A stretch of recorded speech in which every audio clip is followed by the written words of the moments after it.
नमस्कार।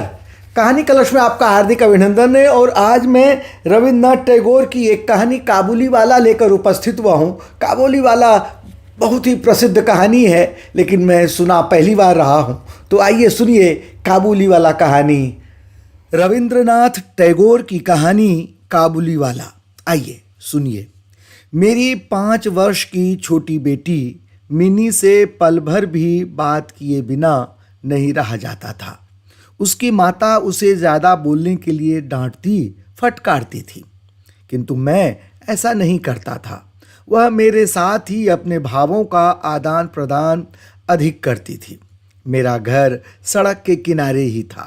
एक दिन एक काबुली वाले को सड़क पर जाते देख मिनी ने उसे आवाज़ लगाई, काबुली वाले, ओ काबुली वाले। मिनी के चिल्लाने पर ज्यों ही काबुली वाले ने उसकी ओर मुंह फेरा और घर की ओर बढ़ने लगा, त्यों ही मिनी भय खाकर भीतर चली गई। उसे विश्वास था कि वह बच्चों को पकड़कर अपने थैले में डाल ले जाता है। काबुली वाले ने आकर मुझे अभिवादन किया। उसे घर बुलाकर कुछ न खरीदना अच्छा न था। उससे मैंने कुछ सौदा खरीदा। बातों ही बातों में मुझे पता चला कि उसका नाम रहमत था। रहमत ने इधर उधर की कुछ बातें करके पूछा, बाबूजी, आपकी बच्ची कहाँ गई? मैंने बच्ची के मन से उसका भय दूर करने के लिए उसे भीतर से बुलवा लिया। रहमत ने उसे कुछ काजू एवं किशमिश देनी चाहिए, पर उसने नहीं ली और दुगने डर के साथ मेरे पैरों में लिपट गई। उसका पहला परिचय इस प्रकार हुआ। इस घटना के कुछ दिन बाद एक दिन मैं किसी आवश्यक कार्य से बाहर जा रहा था। देखा कि बाहर दरवाजे के पास बेंच पर बैठी हुई मिनी काबुली वाले से हंस हंस कर बातें कर रही थी। काबुली वाला उसके पैरों के पास बैठकर मुस्कुराता हुआ उसकी बातें सुन रहा था। मिनी को अपने 5 वर्ष के जीवन में मेरे सिवाय ऐसे धैर्य वाला श्रोता शायद ही कोई मिला हो। मिनी को उसने ढेर सारे मेवे दे रखे थे। मैंने रहमत को एक अठन्नी देते हुए कहा, आगे से इसे मेवा मत देना। कुछ देर बाद घर लौट कर देखा तो उस अठन्नी ने बड़ा भारी उपद्रव मचा रखा था। मिनी रो रो कर कह रही थी कि मैंने काबुली वाले से मांगी नहीं थी, उसने मुझे स्वयं दी है। मैंने आकर मिनी को इस मुसीबत से निजात दिलाई। पता चला कि मिनी से काबुली वाले की यह दूसरी ही मुलाकात थी। धीरे धीरे काबुली वाले ने पिस्ता बादाम दे देकर उसके हृदय पर अधिकार कर लिया था। हमारे देश में लड़कियां जन्म से ही ससुराल से परिचित रहती हैं, लेकिन हम तनिक नई रोशनी के होने के कारण बच्ची को ससुराल के विषय में कुछ ज़्यादा ज्ञानी नहीं बना पाए थे। रहमत मिनी से कहता, तुम ससुराल कभी मत जाना। अच्छा?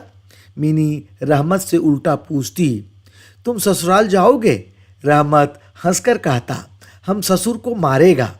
मिनी ससुर नामक किसी अनजाने जीव की कल्पना करके हंसती। मिनी की माँ बड़ी वहमी तबीयत की थी। वह काबुली वाले पर नज़र रखने के लिए मुझसे कहती रहती थी। हर वर्ष माघ मास में रहमत अपने देश लौट जाता था। इस समय वह घूम घूम कर व्यापारियों से अपना पैसा इकट्ठा करता, लेकिन फिर भी मिनी से उसकी भेंट एक बार अवश्य हो जाती थी। अचानक एक दिन मैंने देखा कि रहमत को 2 सिपाही पकड़े हुए लिए जा रहे थे। रहमत के ढीले ढाले कुर्ते पर खून के दाग थे और एक सिपाही के हाथ में खून से लथपथ छुरा। मैंने सिपाही से पूछा, क्या बात है?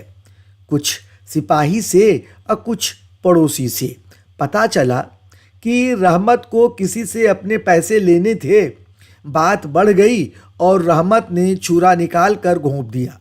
इतने में काबुली वाला, ओ काबुली वाला पुकारती हुई मिनी घर से निकल आई।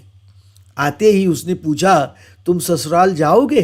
रहमत ने कहा, वहीं तो जा रहा हूँ। रहमत का ध्यान धीरे धीरे हमारे मन से उतर गया था। कितने ही वर्ष बीत गए थे। आज मिनी का विवाह है। पूरे घर में चहल पहल है। मैं अपने लिखने पढ़ने के कमरे में बैठा हिसाब किताब लिख रहा था। इतने में रहमत आया और अभिवादन करके एक कोने में खड़ा हो गया। पहले तो मैं उसे पहचान न सका। फिर मैंने पूछा, कब आए? उसने कहा, आज ही आया हूँ। मैं बच्ची से मिलना चाहता हूँ। मैंने उसे टालने के लिए कहा, हमारे घर में कुछ आवश्यक कार्य है, तुम कल आना। मायूस होकर वह बोला, क्या बच्ची को तनिक देख भी नहीं सकता? मैंने कहा, आज घर में बहुत काम है, सो किसी से भेंट न हो पाएगी। वह बोला, यह अंगूर, बादाम, किशमिश बच्ची के लिए लाया था, उसको दे दीजिएगा। रहमत ने एक पुराने कागज पर अपनी पुत्री के हाथ की छाप दिखाते हुए कहा, यह मेरी बच्ची के हाथ के निशान है। मैं इसी के सहारे यहाँ अपने दिन काटता हूँ। उसके इस भावना को देखकर मैं भूल गया कि मैं एक उच्च वंश का रईस हूँ। मैंने तत्काल मिनी को बाहर बुलवाया। अंदर घर में इस बात पर आपत्ति की गई। विवाह के वस्त्रों एवं अलंकारों से सजी हुई मिनी मेरे पास आकर लजाती हुई खड़ी हो गई। उसे इस दशा में देखकर रहमत पहले से सकपका गया, फिर हंसकर बोला, लल्ली ससुराल जा रही हो क्या?